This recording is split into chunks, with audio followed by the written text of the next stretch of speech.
The Four Noble Truths, the Ariya Satchang, are the most basic summary of the Buddha's teachings. They were first taught by the Buddha in the Dhammacakka Sutta, which was actually his first major sermon.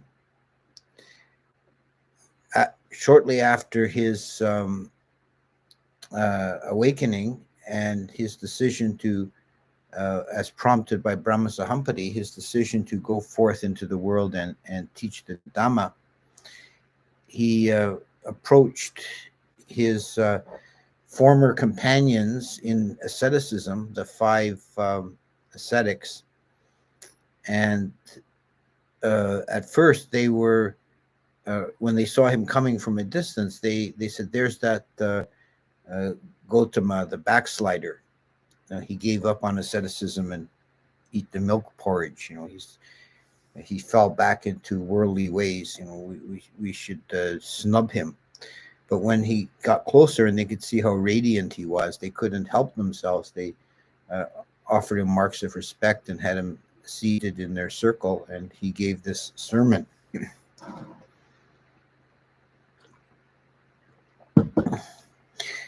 He actually began, even before stating the Four Noble Truths, he began with a brief statement about the middle path, contrasting the former life of asceticism that he was leading, as self-mortification, with the village life, that is, immersion in worldly sensuality. And he said, both of these extremes are ignoble and do not lead to liberation. One should seek the middle path, which this is also a key idea in Buddhism, is the idea of the middle path or middle way, and has a number of different applications that he develops later. But at this time, it was the middle path between asceticism and sensuality. So the Buddha's way is to seek neither pleasure nor pain, but to live in equanimity.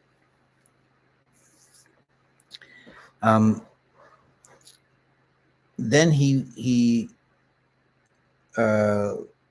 immediately launched into this statement of the Four Noble Truths. And the Four Noble Truths we consider as being the essence of Buddhism, and that all the subsequent teachings that he gave for the next 40 years can be considered as commentaries on the Four Noble Truths. The whole of the Dhamma is really encapsulated in the Four Truths.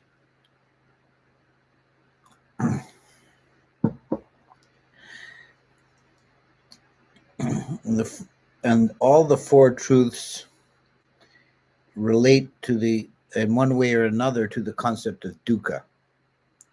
The first truth is the truth of dukkha. The second is the origin of dukkha. The third is the ending of dukkha. And the fourth is the way leading to the ending of dukkha. So we'll speak more about dukkha when next week, when I talk about the first noble truth. But just briefly here, dukkha is usually translated, as you all know, it's usually translated as suffering. That's in some ways a problematic translation because all phenomena are considered to be dukkha, but not all phenomena are suffering. However, in the context of the Noble Truth, suffering works fairly well, as we'll see next week when we talk about his statement, the definition of the First Noble Truth. Now, the Four Truths were not just were not merely doctrinal statements. They also had an aspect of practice associated with them. For each truth, the Buddha enumerated the action we should take in regard to it. He assigned a kind of practice for each truth, and that's important to understand the differences here. The first truth, he said, the truth of dukkha, he said, should be thoroughly understood. And the Pali verb used here is parijanati. Janati means to know, and pari is a prefix that emphasizes or exaggerates the meaning. So thoroughly or completely, deeply understand. That's because the First Noble Truth is, in essence, a summary or a description of our condition, our situation in samsara, as conditioned, as being subject to birth and death, subject to conditionality. And it is within our power as sentient beings to understand that situation. It's not beyond our capacity, and we should make an effort to understand the situation we're in. The second truth is the truth of the origin of suffering, which is a craving or tanha, and it's a rather specific type of craving, which we'll get into on the lecture on Second Noble Truth. Here, the Buddha says we are advised or instructed to abandon that craving. That's what we need to work towards, is to abandon the craving. So understand dukkha, abandon craving. And the third truth, the truth of the cessation of suffering, which is the realization of nibbana, or the unconditioned, the Buddha said is to be realized, or that's the common English rendering. The Pali verb is sachikaroti, and it could be understood as to develop or to make happen, to realize, to experience. So this is an important nuance here, the difference between first and third noble truth. The first truth, dealing with the conditioned world, we have the capacity as rational beings to understand the conditioned world. But the third truth, which deals with the unconditioned, which deals with nibbana, it's beyond our capacity to understand it. We can't apply the verb parijanati to third noble truth. It's beyond our rational comprehension. But what we can do is we can experience it. We can realize it. We can make it happen. We can make it be, which would be kind of a literal rendering of sachikaroti. So here we have a stark difference between the first and third truth.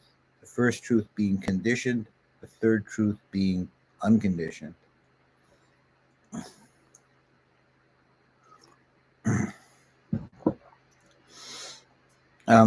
We could also say about first and second noble truth taken together is a statement of samsaric reality and the dependent origination, that the Paticca in the 12 links is really a detailed explanation of how first and second noble truth work, without going into third truth.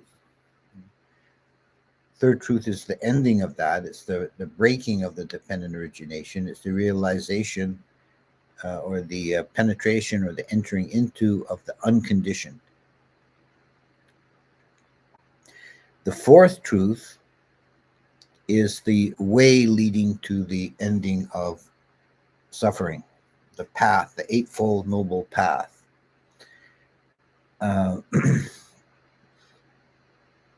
right view, right thought, right speech, right action, right livelihood, right energy, or right effort, right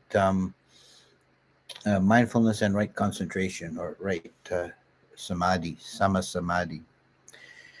And the adjective here used, sama, is generally translated right, but it's not really meant as right as in English is right as opposed to wrong. So it's not really meant right in the sense of correct, but it means more something like pure, perfect, or complete.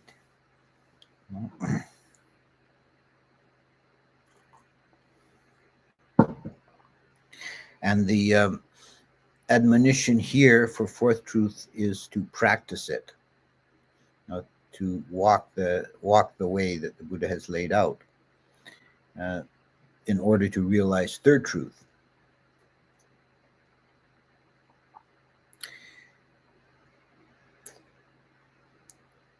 So it's the form of the Buddha's teachings, the stylistic form is always important, as well as the content or meaning.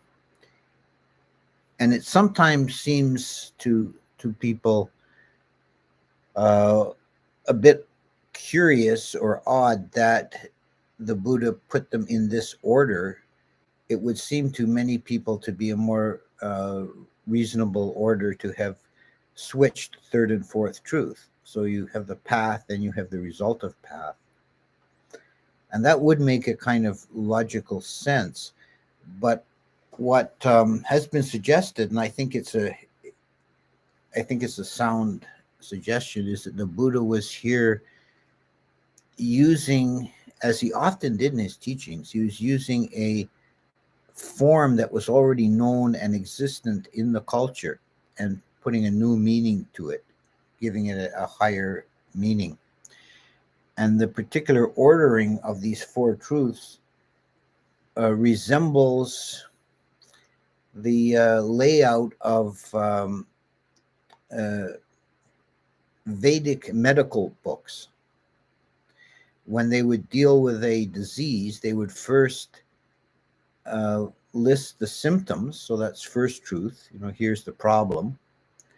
Then they would discuss the cause of the disease, whether it's overeating or exertion or what it might be. That would be second truth, cause of suffering. And then the third section would deal with the prognosis. How is this disease curable or not? If it's not curable, is it maybe manageable? So this is the prognosis. So this is third truth. And then the fourth section would be the treatment. So the layout of the Four Noble Truths follows that order exactly, because it's makes sense, because the ultimate disease is conditioned existence and the suffering that comes with conditioned existence. And the Buddha is saying, here's the problem, here's what causes it, and yes, there is a cure, there's a way out of it, and here's how you do it. So the order, makes sense in that context.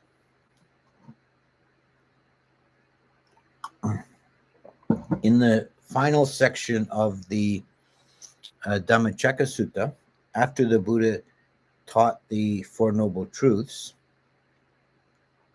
one of the five, and these five incidentally became the first bhikkhus, one of the five, a man named Kondanyo, he declared,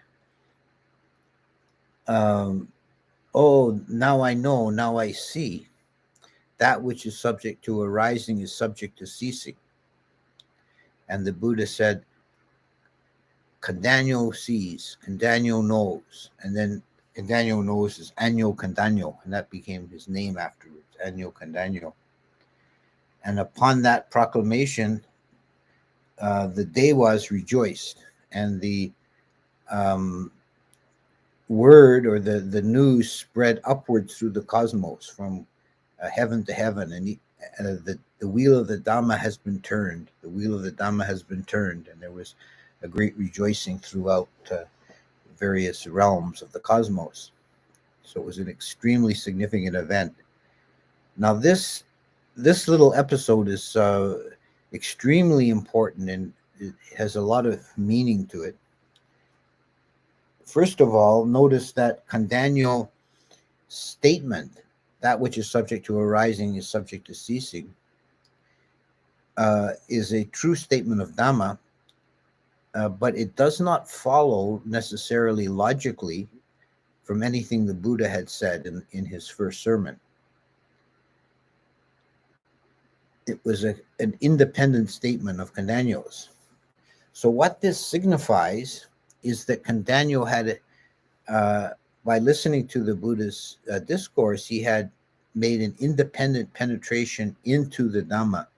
And it's actually stated that he was the first stream winner, the first one whose Dhamma eye was opened. And what this means is that the Buddha's teaching had, not only had the Buddha been awakened, but his teaching had been successfully transmitted. And someone else, from hearing the Buddha's Dhamma, had attained to the first glimpse of the unconditioned. And this was a historically important event. In some ways, it's more important than the Buddha's own awakening, because there was the possibility, which the Buddha actually was contemplating, to not teach and to remain just enjoying the bliss of enlightenment. Then it would have been a simple one-off experience with no historical significance.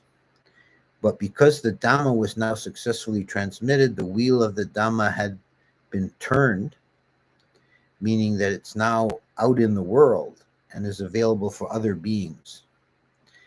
And it has, changed the history of the world. So this is what the Dewas were rejoicing about, was that the wheel of Dhamma had been turned, and it can, and no one can turn it back. No Deva or Brahma or Man or Mara can turn back the turning of the wheel. And from that simple episode in the forest near Sawati, everything followed. The Sangha and the spread of the Dhamma all over India, then later into many other countries, and now all over the world. It all began at that moment.